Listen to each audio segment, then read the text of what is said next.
September is National Preparedness Month, a time when you're encouraged to plan for any number of possible emergencies.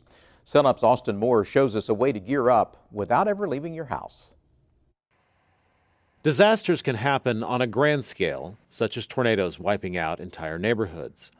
Or they can be highly localized, such as a single home fire. Regardless, we can take time now to make sure the days after a disastrous event are as painless as possible. It's not enough to say, yeah, I'll get ready someday. The most important thing is to get ready today. Now we're standing here, it's blasting hot, we're in the full sun. That doesn't mean that today is not a great day to get ready for a disaster, because any day is a great day.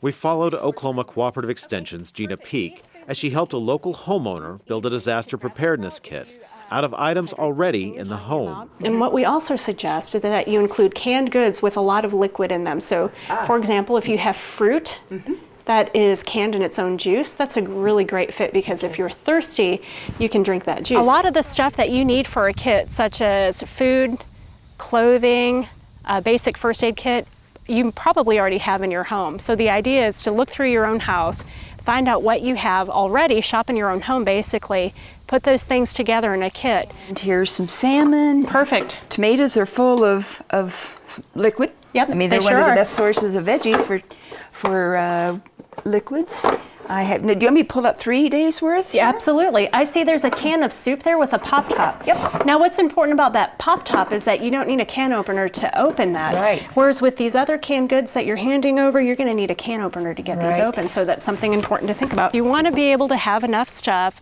to help you survive for 3 days.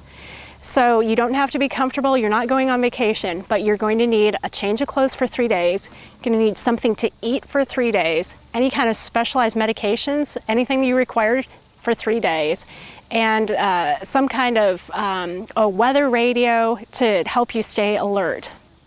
Peak suggests that we change out the contents of the kit twice a year. At the same time, we reset our clocks for daylight savings time, putting in fresh foods and clothing appropriate to the coming season. This is where I would probably just grab this little container and go. Now that's something that we'll talk about. One of the things that you might consider is, let's say there are a few things that you can only grab at the last minute. For you, prescription drugs might be one of them. Let's say you don't have 3 days worth of medicine that you can set aside. You can identify those 3 things and grab them at the last minute. So this might be one of them. Cell phone and cell charger might be one. And then cash. Okay.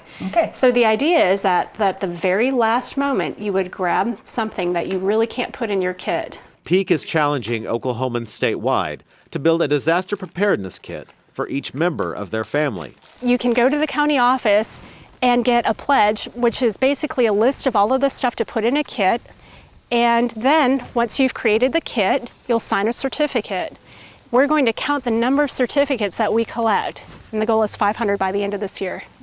You can also get a copy of this pledge on the Sunup website, sunup.okstate.edu.